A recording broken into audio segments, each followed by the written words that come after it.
میری گزارش ہے جی کہ جو نون صاحب نے بات کی ہے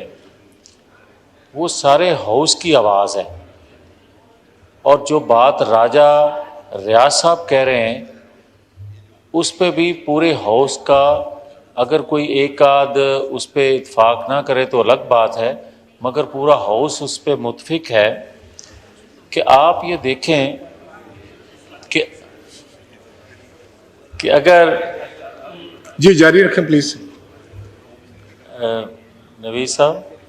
جی جاری رکھیں پلیز. کوئی نہیں، آپ مجھے ایڈریس کریں. آپ میں راجہ صاحب آپ کی خدمت میں گزارش یہ کرنا چاہتا ہوں جناب اسپیکر کہ 2-3 ہفتوں میں ایسی سازش بے نقاب ہو رہی ہے اور ایسے انکشافات ہو رہے ہیں کہ میں تو سمجھتا تھا کہ ان انکشافات کو دیکھتے ہوئے اداروں کے اندر ایک بھوچال، ایک طوفان برپا ہوگا کہ ہمارے اداروں پہ یہ جو الزامات ہیں یہ کیسے لگ گئے اور پاکستان جیسے ملک کو کتنا بدنام کیا جا رہا ہے. وہ احتساب کے لیے کوئی نہ کوئی راہ ڈھونڈ رہے ہوں گے، سخت احتساب کے لیے کہ آئندہ ایسا ہو نہ. مگر بڑی بدقسمتی ہے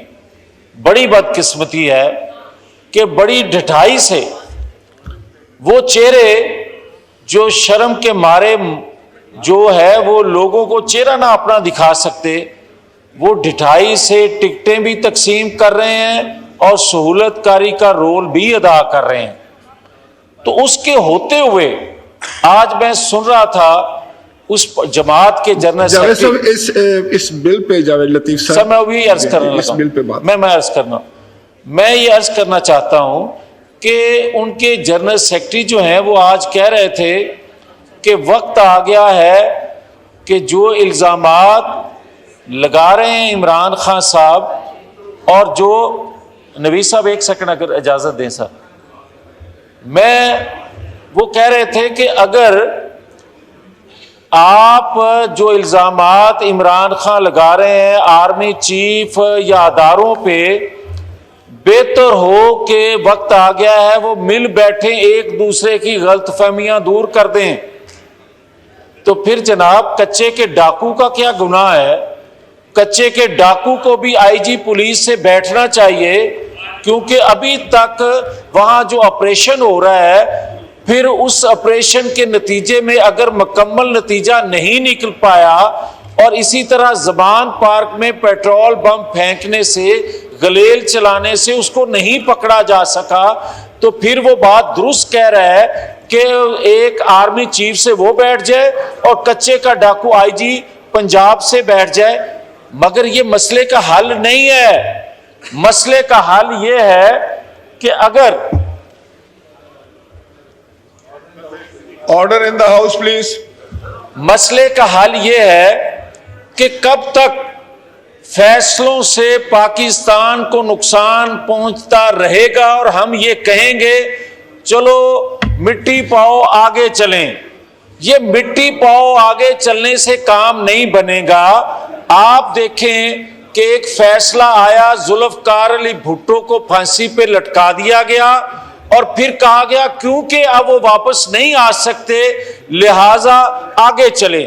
آپ نے دوسرے پرائم منسٹر کو تاحیات نااہل کر دیا، نواز شریف کو، اور آپ یہ کہہ رہے ہیں کیونکہ وہ فیصلہ آ چکا مٹی پاؤ آگے چلیں. آج جو بات نون صاحب کر رہے ہیں مجھے یہ بتایا جائے کہ یہ پارلیمان جو ہے یہ آئین قانون بناتی ہے اور اس کی کوکھ سے ادارے جو ہیں رہنمائی لیتے ہیں، اداروں کو روشنی ملتی ہے، اداروں کے قوانین بنتے ہیں. مجھے یہ بتایا جائے کہ اس ہاؤس کی اگر کوئی عزت نہیں ہے،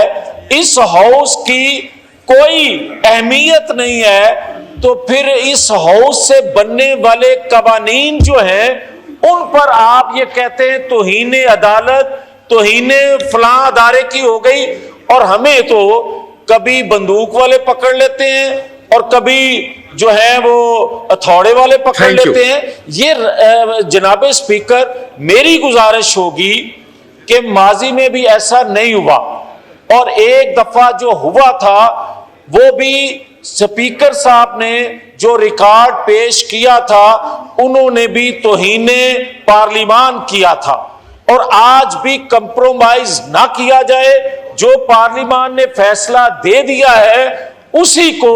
فیصلے کو مانتے ہوئے اسی پر بھی آپ بھی رولنگ دیں برائے مہربانی، ورنہ یہ کہیں کام رکے گا نہیں. ہوگا یہ کہ پھر پاکستان کے اندر جو آج 75 سالوں میں ہو رہا ہے اور پھر ہم روتے ہیں کہ پاکستان کی تباہی و بربادی ہو گئی. آج سٹینڈ لیں، اس قوانین جو بنتے ہیں یہاں پہ ان پر آپ کسٹوڈین ہیں، آپ اگر اس پہ سٹینڈ نہیں لیں گے تو اس یہاں بل پاس جو ہوتے ہیں پھر وہ کون اس کا دفاع کرے گا. بہت شکریہ.